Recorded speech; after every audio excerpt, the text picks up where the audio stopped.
Shalom, selamat pagi saudara, Bapak, Ibu yang terkasih di dalam Tuhan. Kembali kita hari Minggu ini beribadah di rumah masing-masing. Kita bersyukur kita bisa beribadah. Haleluya. Ulangan 31 ayat 6 katakan, kuatkan dan teguhkanlah hatimu.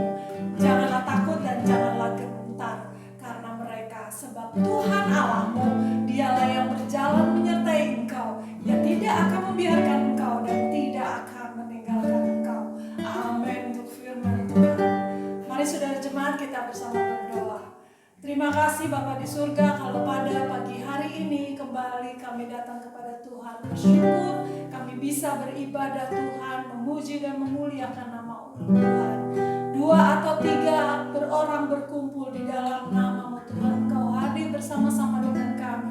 Kami percaya Tuhan, kuasa Allah hadir bagi setiap kami Tuhan. Dan kami percaya Tuhan, Engkau akan menyertai ibadah kami dari awal sampai akhirnya. Di dalam nama Tuhan Yesus kami berdoa. Amin. Haleluya. Saudara siap memuji nama Tuhan? Amin. Kita tetap bersuka cita dimanapun kita berada. Kita akan memuji dan memuliakan nama Tuhan. Tuhan Yesus baik. Sungguh. Amin.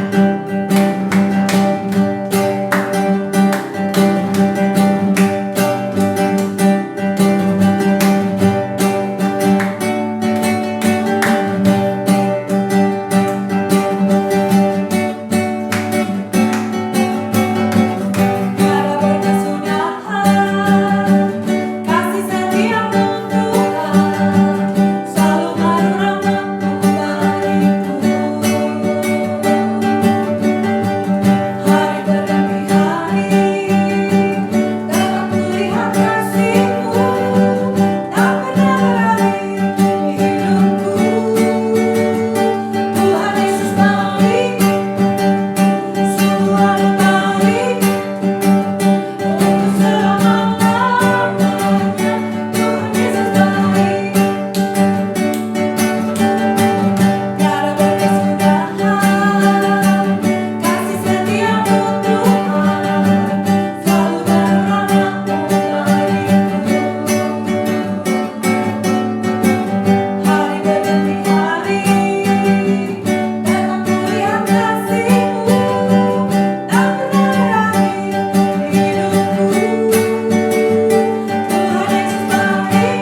setiap kami.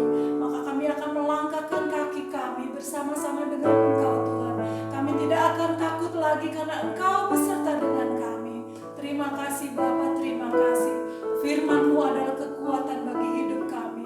Firman-Mu adalah pelita bagi jalan kami, terang bagi hidup kami. Terima kasih Bapa. Di dalam nama Tuhan Yesus Kristus kami akan mendengarkan firman-Mu dan melakukan firman-Mu. Amin. Bapak Ibu yang dikasihi oleh Tuhan, kembali kita boleh berjumpa di dalam kemurahan dan kebaikan Tuhan. Sekalipun kali ini ibadah kita kembali lewat online karena kita harus mematuhi peraturan dan ketetapan daripada PPPKM pemerintah yang telah diputuskan. Mari sama-sama kita akan merenungkan firman Tuhan yang saya beri judul hadapi persoalan dan masalah dalam kehidupan kita hari lepas hari dengan respon yang benar. Jadi singkatnya kita akan renungkan hadapi setiap persoalan dan masalah hidup ini dengan respon yang benar. Seringkali kita lupa bahwa yang membuat keadaan kita semakin terpuruk adalah bukan karena masalah yang sedang kita hadapi, tetapi kurangnya kita merespon yang benar waktu kita menghadapi masalah itu. Nah, perhatikan apa yang dikatakan oleh firman Tuhan. Di dalam 1 Petrus pasal yang keempat, ayat yang ke-7, dikatakan demikian. Kesudahan segala sesuatu sudah dekat. Karena itu, kuasailah dirimu dan jadilah tenang supaya kamu dapat berdoa. Saya ulangi, kesudahan segala sesuatu sudah dekat. Karena itu kuasailah dirimu dan jadilah tenang supaya kamu dapat berdoa. Yang membuat keberadaan hidup kita menghadapi persoalan dan masalah yang seharusnya tidak terlalu buruk terjadi dalam kehidupan kita, karena yang ada dalam kehidupan kita mengalami kepanikan. Nah, firman Tuhan sudah jauh memberikan himbauan kepada setiap kita. Saudara masih ingat pujian dalam lagu yang lama dikatakan, zaman sekarang berjagalah, sebab dunia sedang bergelora. Bergelora dengan persoalan dan masalah, khususnya hari-hari ini yang kita hadapi dengan COVID-19. Nah, oleh karenanya di dalam kehidupan kita, firman Tuhan tadi menasihatkan, dikatakan kesudahan segala sesuatu sudah dekat. Berarti menjelang kedatangan Tuhan, Tuhan sudah memberikan himbauan kepada setiap kita. Yang pertama, agar kita menguasai diri kita dan menjadi tenang.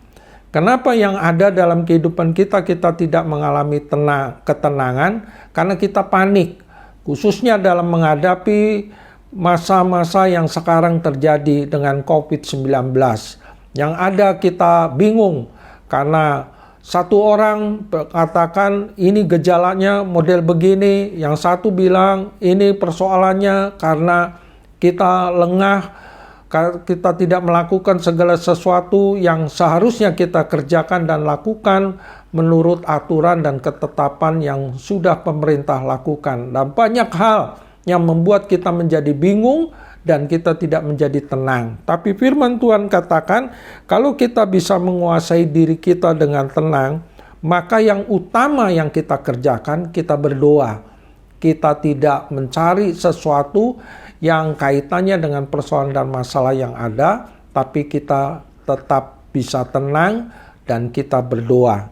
Nah, ketika kita berdoa, dalam menghadapi segala persoalan dan masalah, maka di situ kita mendapatkan kekuatan dari Tuhan. Roma pasal yang pertama, ayat yang ke-16 dan 17, memberikan pengertian di dalam kehidupan kita. Roma pasal yang pertama, di ayat yang ke-16 dan 17 berkata begini, Sebab aku mempunyai keyakinan yang kokoh dalam Injil. Karena Injil adalah kekuatan Allah yang menyelamatkan setiap orang yang percaya. Pertama-tama orang Yahudi, tetapi juga orang Yunani. Ayat 17, sebab itu di dalamnya nyata kebenaran Allah yang bertolak dari iman dan memimpin kepada iman. Seperti ada tertulis, orang benar akan hidup oleh iman. Perhatikan nasihat firman Tuhan ini. Karena letak kekuatan kita yang benar adalah ketika kita memperhatikan firman Tuhan. Perhatikan, kalau kita memperhatikan apa yang dinasihatkan oleh firman Tuhan, kita hidup tenang, bisa berdoa, maka hikmat Tuhan lewat firman Tuhan itu merupakan kekuatan imun bagi kehidupan kita. Tadi di ayat 16 dikatakan, Injil adalah kekuatan Allah yang menyelamatkan setiap orang yang percaya. Nah, kita sebagai orang yang percaya dan beriman kepada Tuhan, kenyataan daripada kebenaran firman Tuhan yang kita miliki itu membawa hidup iman percaya kita, memimpin dari iman percaya kepada Tuhan dan terus memimpin iman percaya kita kepada Tuhan, itu menjadi kekuatan dalam kehidupan kita. Karena apa? Firman Tuhan bilang orang benar akan hidup oleh imannya. Nah, namun yang ada dalam kehidupan kita, kebenaran yang ada di dalam kehidupan kita seringkali kita abaikan. Sehingga yang ada di dalam kehidupan kita, kefasikan itu membuat kelaliman hidup manusia. Saya ulangi, kefasikan adalah membuat kehidupan manusia itu mengalami atau mempunyai kelaliman. Kenapa? Ayat yang ke-18 dalam Roma pasal yang pertama berkata gini, murka Allah, sebab murka Allah itu nyata dari surga atas segala kefasikan. Perhatikan, atas segala kefasikan dan kelaliman manusia yang menindas kebenaran dengan kelaliman. Nah, kita seringkali mengabaikan, menindas kelaliman atau kefasikan yang seharusnya kita tahu firman adalah kekuatan Allah, tapi kita tindas, kita tekan kepercayaan iman percaya kita kepada Tuhan dengan segala sesuatu yang kita hadapi di dalam hidup ini, yaitu persoalan. Saudara, kalau saudara tahu COVID ini siapa yang menciptakan? Bukan Tuhan yang menciptakan, tapi Tuhan yang mengizinkan hal itu terjadi. Ya. Tapi ini penyebabnya adalah manusia. Karena apa? Manusia tidak pernah mengindahkan kebenaran firman Tuhan. Kalau dia percaya, dia yakin, maka segala sesuatu yang dia kerjakan, dia lakukan, dia berjalan di dalam hidup takut akan Tuhan. Itu sumber kehidupan yang utama yang harus kita pahami di dalam kehidupan ini. Nah, hal ini membuat kita lupa bahwa Allah yang kita percaya itu hidup, masih hidup sampai saat ini. Bahkan kuasanya pun masih nyata dalam hidup ini. Nah, oleh karenanya perlu hari-hari ini kita meyakini dan percaya kepada firman-Nya.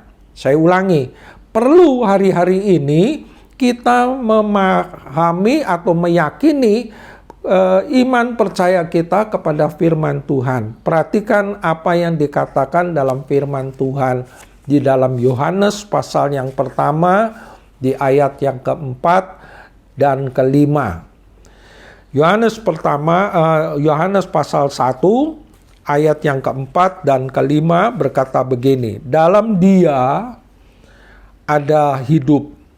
Hidup itu adalah terang manusia. Terang itu bercahaya di dalam kegelapan, dan kegelapan itu tidak menguasainya. Perhatikan kata Dia. Dalam Dia, artinya di dalam Kristus Yesus Tuhan, yang kita imani, yang kita percayai. Dia yang ada di dalam hidup kita. Dia yang akan menerangi keberadaan hidup kita. Nah, tadi dikatakan terang itu bercahaya di dalam kegelapan dan kegelapan itu tidak menguasainya. Kalau terang Kristus, kasih daripada Kristus itu ada dalam hidup kita, maka dia menerangi keberadaan hidup kita, di mana kita mengalami kegelapan, artinya mengalami suasana sulit yang membuat kita menjadi kalut dan gelisah, tidak mengalami ketenangan. Nah, ayat 10 sampai 12 berkata begini. Di ayatnya yang ke-10 sampai 12 berkata begini. Ia telah ada di dalam dunia, dan dunia dijadikan olehnya, tetapi dunia tidak mengenalnya. Ia datang kepada milik kepunyaannya, tetapi orang-orang kepunyaannya itu tidak menerimanya. Tetapi semua orang yang menerimanya diberi kuasa supaya menjadi anak-anak Allah.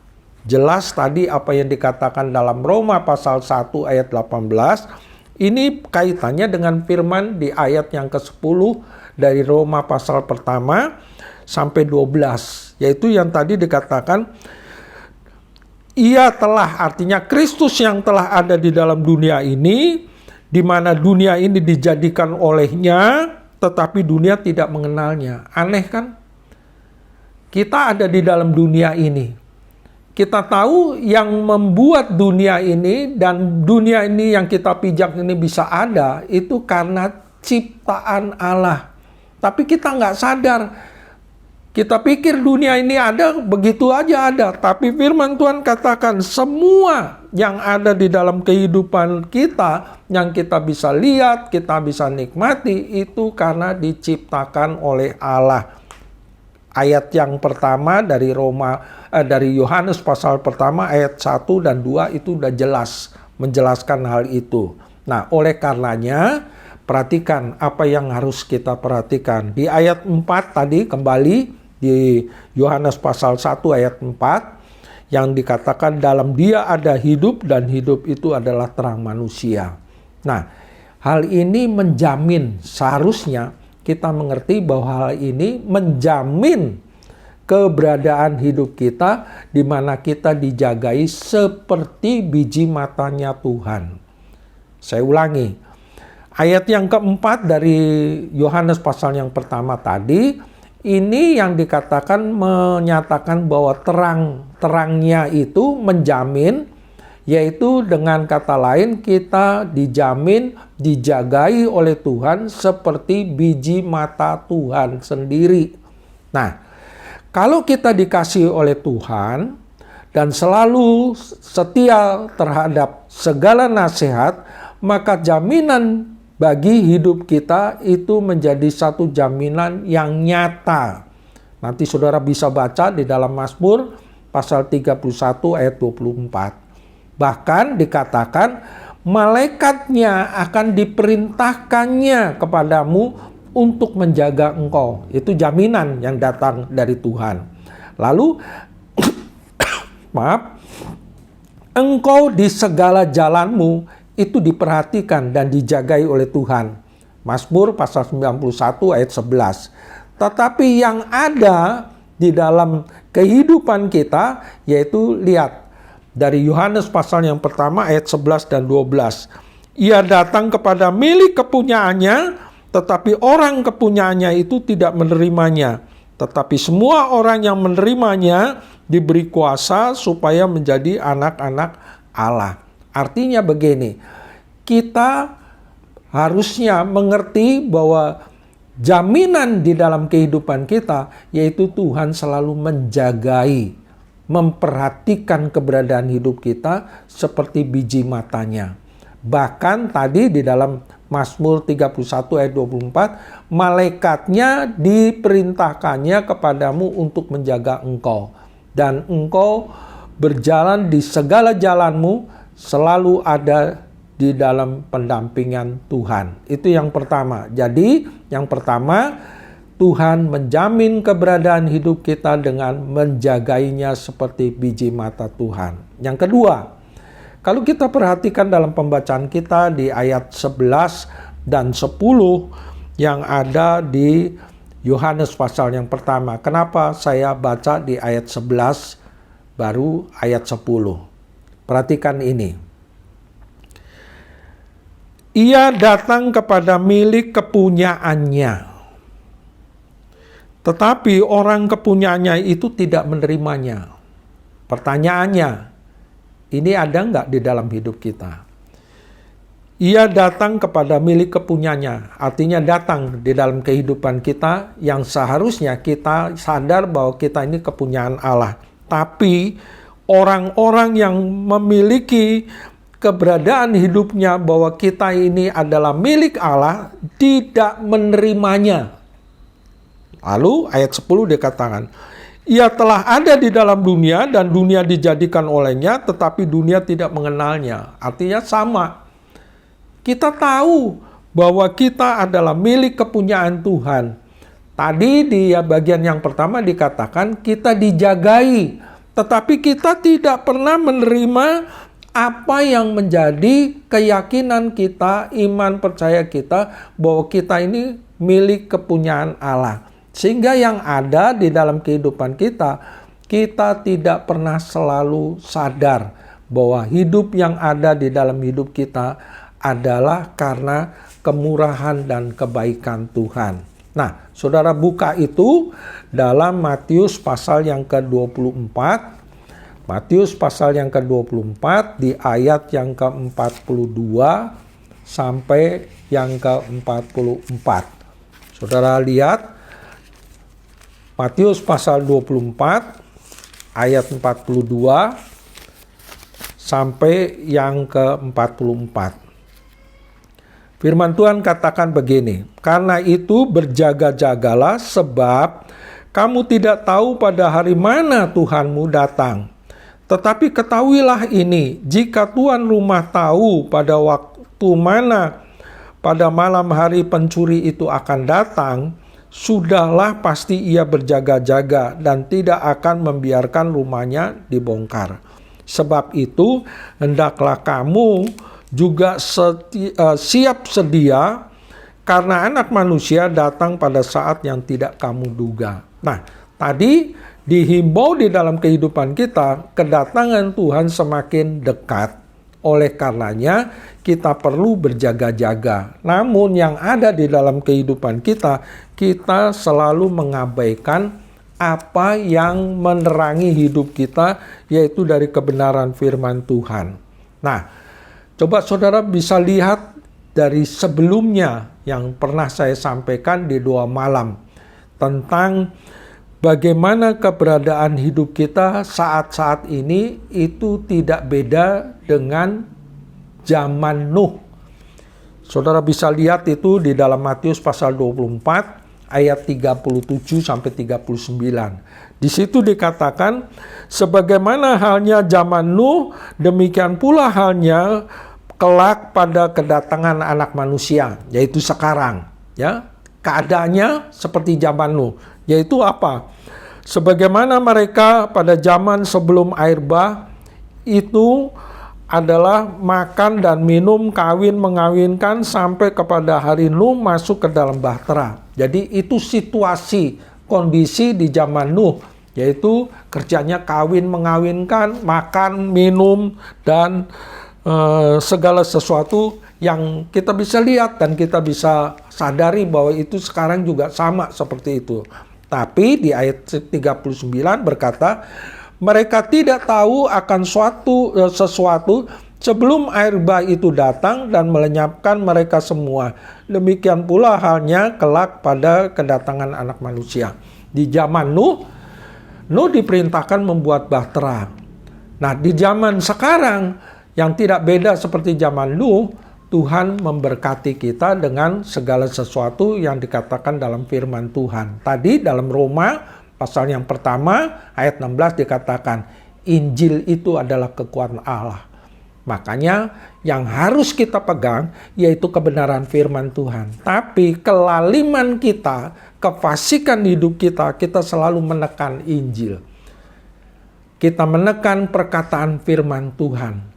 yang kita agung-agungkan adalah prinsip yang ada di dalam dunia ini. Saudara, kita lihat saja kondisi yang ada di dalam hidup ini. COVID ini bisa hilang dengan vaksin ini, muncul COVID yang lebih baru lagi. Apa yang harus kita kerjakan? Selain kita lari dan berlindung kepada Tuhan. Yang ketiga, kalau kita kembali di dalam Yohanes pasal yang pertama, ayat 12, dikatakan begini, tetapi semua orang yang menerimanya, diberinya kuasa supaya menjadi anak-anak Allah, yaitu mereka yang percaya dalam namanya. Kalau kita ada di dalam Tuhan dan kita mengimani apa yang dikatakan oleh firman Tuhan, kita hidup oleh karena kekuatan Injil yang menguasai hidup kita, maka kita hidup di dalam kekuatan kuasa Tuhan. Maka kita dapat berbuat segala sesuatu tentang apa yang Tuhan buat di dalam hidup kita. Yaitu Roma pasal 8, saudara bisa lihat di dalam Roma pasal 8 ayatnya yang ke-14 sampai 17 berkata begini. Roma pasal 8 ayat 14 sampai 17. Semua orang yang dipimpin Roh Allah adalah anak Allah. Sebab kamu tidak menerima roh perbudakan, tetapi yang membuat kamu menjadi takut lagi. Tetapi kamu telah menerima roh yang menjadikan kamu anak Allah. Oleh roh itu kita berseru, ya Aba, ya Bapa. Roh itu bersaksi bersama-sama dengan roh kita bahwa kita adalah anak-anak Allah. Dan jika kita adalah anak, maka kita juga adalah ahli waris. Maksudnya orang-orang yang berhak menerima janji-janji Allah, yang akan menerimanya bersama-sama dengan Kristus. Amin.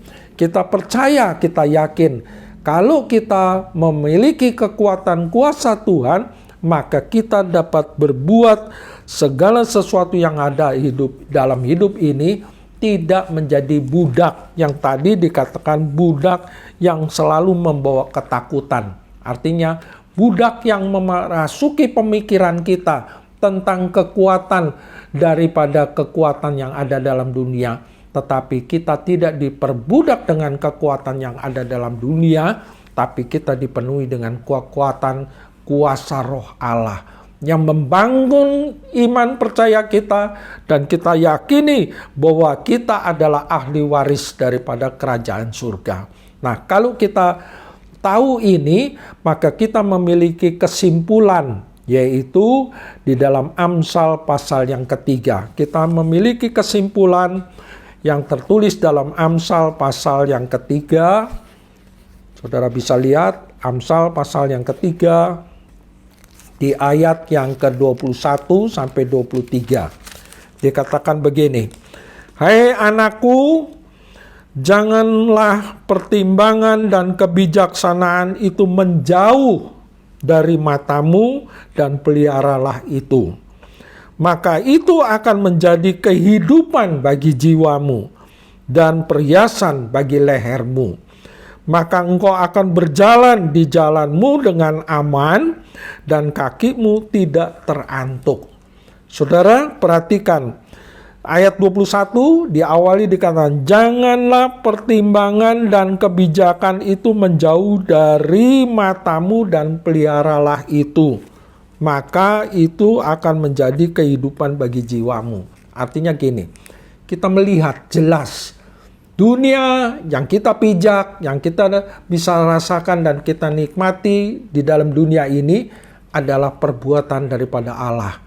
Dengan tangan kekuatan kuasa Allah, dengan ucapan firman, jadilah bumi, jadilah terang, jadilah gelap. Dia yang menciptakan. Dan kalau itu kita pelihara di dalam kehidupan kita, maka kita berjalan dalam jalan kita dengan aman. Artinya kita memiliki kekuatan kuasa Tuhan. Nah, kesimpulannya yang harus kita mengerti, yaitu ada 3 hal. 1, awali kehidupan ini selalu dengan membaca firman. Kenapa? Roma 1 ayat yang ke-16 tadi katakan Injil itu merupakan kekuatan Allah yang harus kita miliki dalam hidup ini.